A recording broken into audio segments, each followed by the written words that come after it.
Bonjour à tous et merci d'être là. Bon, écoutez, je ne suis pas un champion de l'improvisation, donc je vais vous lire le mieux que je peux le texte d'introduction que j'ai préparé. Donc je suis Simon Pintel, psychologue, psychanalyste et vice-président de l'association de la Maison d'Isieux. Quand on s'intéresse à l'histoire des enfants d'Isieux, on entend assez vite ce qu'ici on appelle les voix d'Isieux.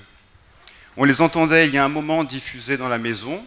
Elles résonnaient de pièce en pièce, des voix d'hommes, Léon Reifmann, Julien Favet en particulier, mais aussi des voix de femmes, et celle d'Ita Allenbrunner, qui a perdu à Isieux ses deux filles, mais avant son fils et son mari, assassinés par Klaus Barbie.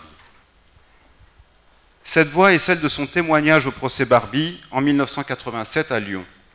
Je n'ai pu l'oublier la première fois que je l'ai entendu, car ce n'est pas seulement une voix, mais c'est un cri.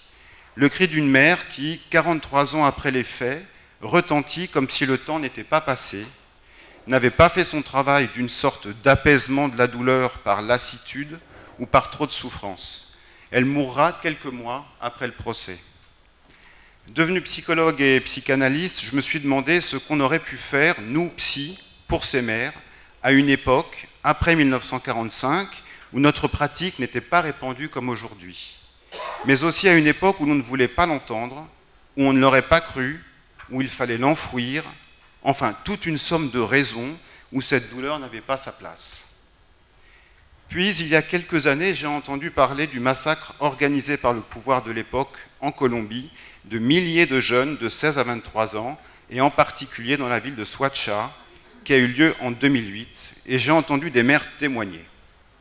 Le même cri, la même colère immense, les mêmes mots, la même douleur, puis la même lutte. Et j'ai découvert le travail réalisé par la suite par les psychologues colombiens, un travail très loin de ce que l'on nous enseigne en France. Je me suis prêté alors à imaginer ce que l'on aurait dû faire pour nos grands-mères, ce qu'elles nous auraient dit et ce qu'elles auraient pu faire de ce drame. Profond qu'est l'assassinat de leurs enfants et du silence qui l'entourait.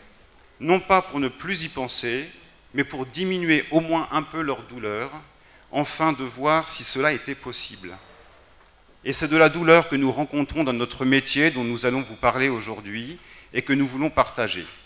De ce que ces mères en ont fait pour continuer à vivre, et bien qu'énoncé comme cela, le sujet est bien difficile, il permet d'entrevoir que la vie peut malgré tout reprendre et que le cri n'est plus forcément nécessaire.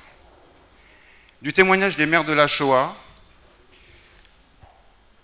de ce qu'elles ont pu faire de leur perte immense, nous avons quelques traces directes reçues près de 50 ans après les faits dans nos cabinets, puis nous avons la parole de leurs enfants survivants ou de ceux nés après la guerre. C'est ce que je vous propose de découvrir ce matin avec nos invités et de vous montrer un peu comment nous, psy, avons pu, avec elles et eux, apprendre pour travailler mieux. Et je vous propose aussi de découvrir avec nous cet après-midi le travail singulier des psychologues en Colombie avec les mères de Soacha.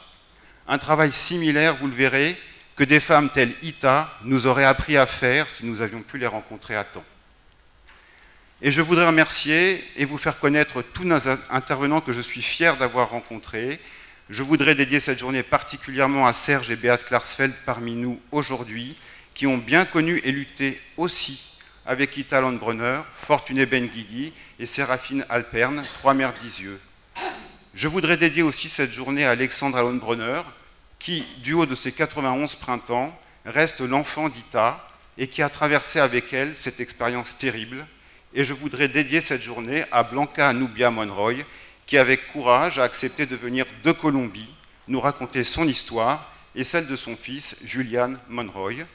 C'est un honneur pour nous de vous recevoir et du fond du cœur, merci.